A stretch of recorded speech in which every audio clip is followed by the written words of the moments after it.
Hello everyone, Absent Friend here, and we're back with another Disney Villainous Advanced Strategy Guide. Today we'll be exploring Maleficent. So stick around, you definitely don't want to miss this. Remember, thumbs up if you like the video, subscribe to the channel, and ring that bell to be alerted when new episodes are available.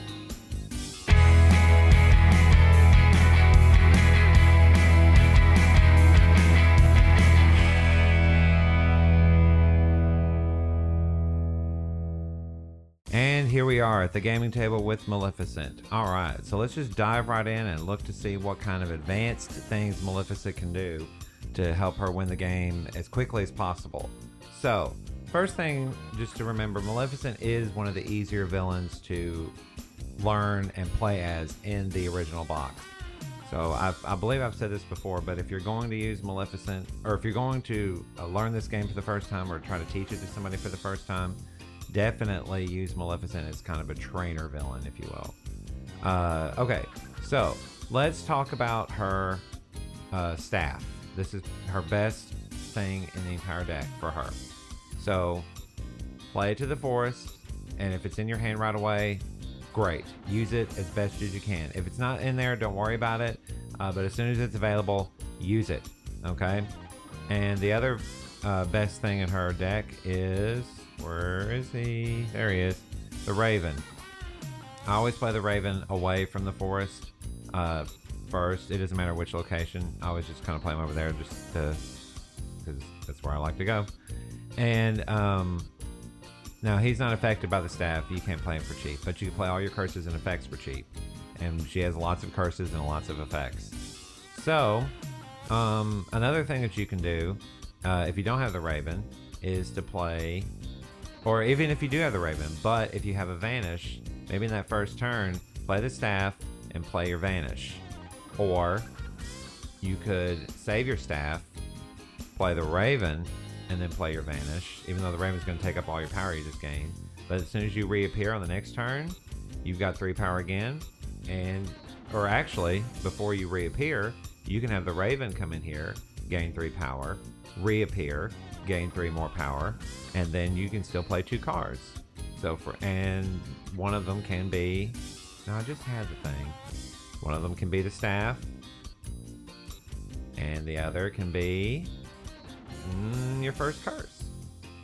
So Forest of Thorns. I always play Forest of Thorns here in the forest. There's nothing to do with it. I always just play the Forest of Thorns there just because it hinders Fates, the Fators, from putting heroes there right away. Now, yes, they can put a powerful villain there, and more than likely, or villain, they can put a powerful hero there, and more than likely they will.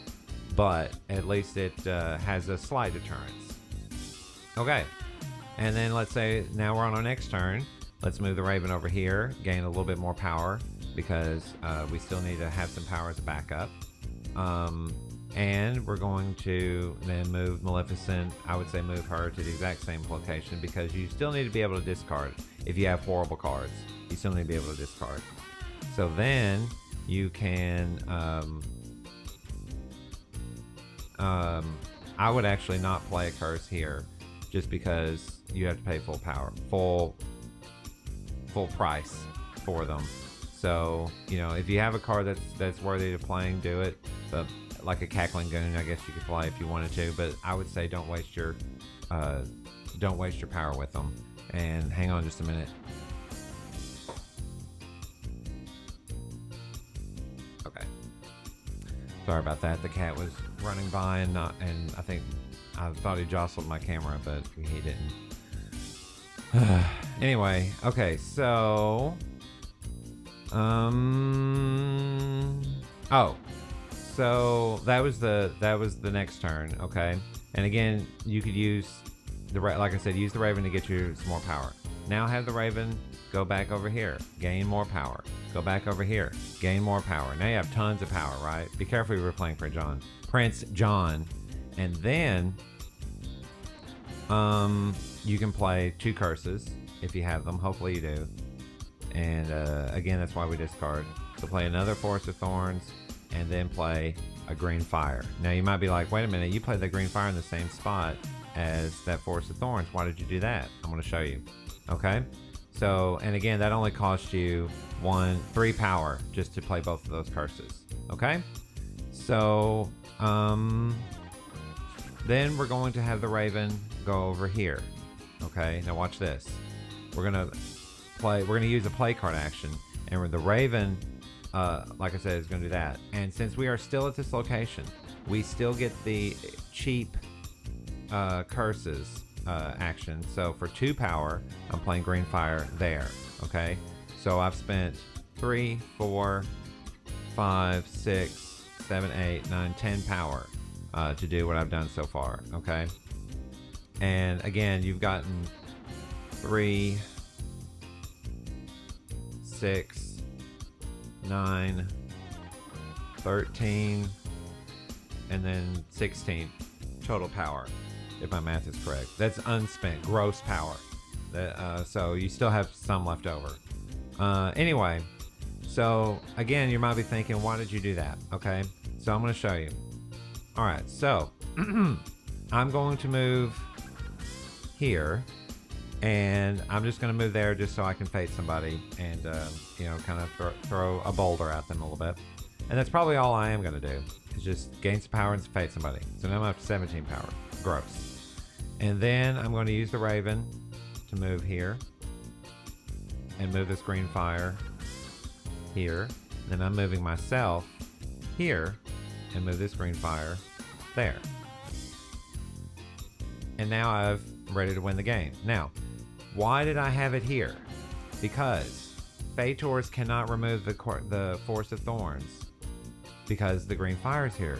So you could say the green fire is kind of protecting the Forest of Thorns. And then in one move, and you do need the Raven to do this. So if you choose to do this, make sure that the Raven is available. And then there goes the green fire on the outsides there. Now Maleficent can't go there anymore, but hopefully she won't have to worry about it. Now, what could possibly stop the win? That is a very good question. Okay. So before I dive into the Fate deck stuff, I'll set this up in a minute and show you from the other side how you can stop this. Okay, it is stoppable. And there's at least one good Fate combo out there that can do a lot of damage. So I'll show you what I mean by that. Okay, but let me show you something else. Let's take these away for a minute. We'll bring them back in a second. Let's say you got, let's say Prince Philip came out, and let's say they also gave him the Sword of Truth. That's 2 different fate actions, okay? That's 7 power, okay? So how do we defeat him? Well, Cackling Goon, that's 2 power for every hero. And you could also do another Cackling Goon. I know I've got them. They're really cheap, so use them to your advantage. And so that's 4 because each one is 2. And then another cheap one is the Sinister Goon, and he's 3, unless there's a curse there. And there might be a curse there. You never know. You might have moved one in after he removed the last one, if he did that. Either way, this is definitely enough power. Even without a curse, this is definitely enough power. Okay, enough strength, I should say. So now what you do is you go to the Vanquish location. You could also use the Raven to do this, but if you don't have the Raven, you don't need the Raven to do what we're about to do. This is a little overkill. Not overkill. This is just kind of a power move, so to speak. And what we're going to do is, if this is in your hand, and again, this has to be in your hand. So this is kind of a very, very situational move to do. Where is it? Where is it? There it is. Okay. So to play your card, play the spinning wheel, vanquish Prince Philip. Remember, he has 7 power, and all those allies go away. And then you gain 6 power for that one move, plus the one you just got there. So, that's a really good way to use the spinning wheel. And the spinning wheel is already at this location, if that's the case, or if it was over here. Either way, if you are going to use the spinning wheel, keep it in these 2 locations, because more than likely your powerful villains are going to be in those locations. It's really not a good idea to play them on the outside, just because your powerful heroes are probably not going to be out there. And even if they were, it's really not worth it. because you have to waste your move action on the spinning wheel to move it around instead of using them on curses, which is what you really should be using them for. I don't even bother with the spinning wheel, but if you wanted to use it, that's a good way to use it right there.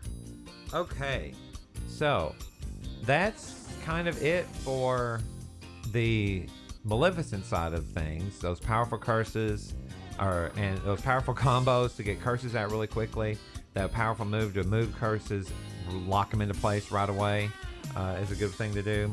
So let's jump to the other side of the ship and look at how to fate Maleficent well. Okay, so every strategy, I will say she has a good balance of how to stop being stopped from winning. Now, this is a wonderful combo to use. Okay, so let me show you what happens. Let's say you fate and Aurora comes out. Okay, we'll definitely play her to one of the Forest of Thorns locations. Okay, and so we remove that Forest of Thorns, and then wait a minute.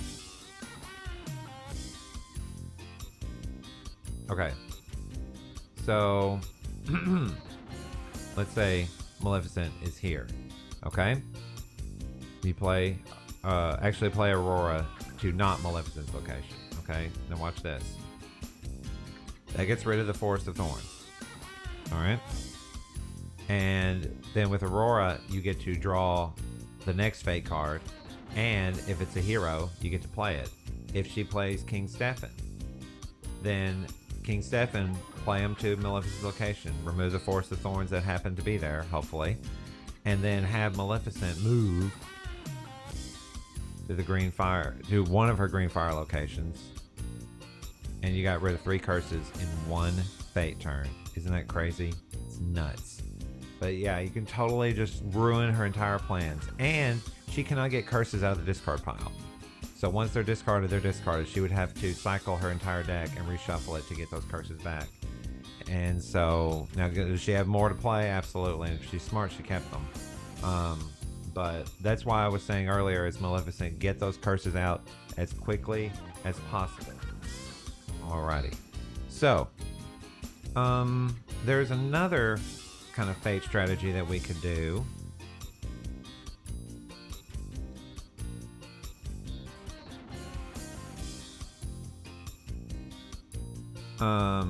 As far as how to deal with,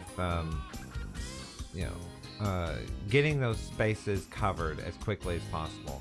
Because if you don't fate Maleficent quickly, she'll just keep playing cards and gaining power, as you saw at the beginning. So do that as quickly as possible if you are Maleficent. If you're playing against Maleficent, I would say if you're playing a villain that has lots of fate actions, or that can go ahead and take a fate action or two, go ahead and fate.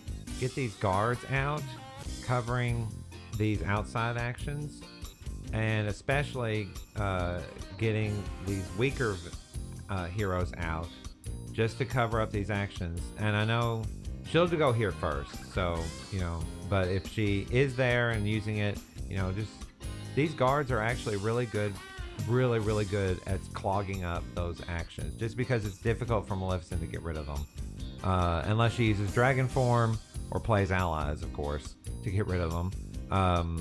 But again, that costs power, that costs card actions.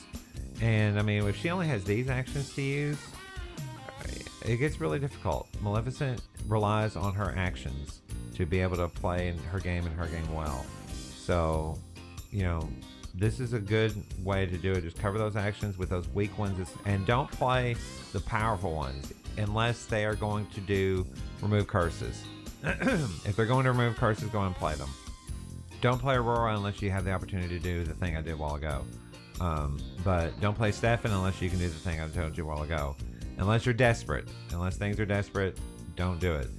Merryweather is really good for removing curses and preventing curses from being played again, unless Maleficent is smart enough to move curses into Merryweather's location, which she can totally do. King Hubert.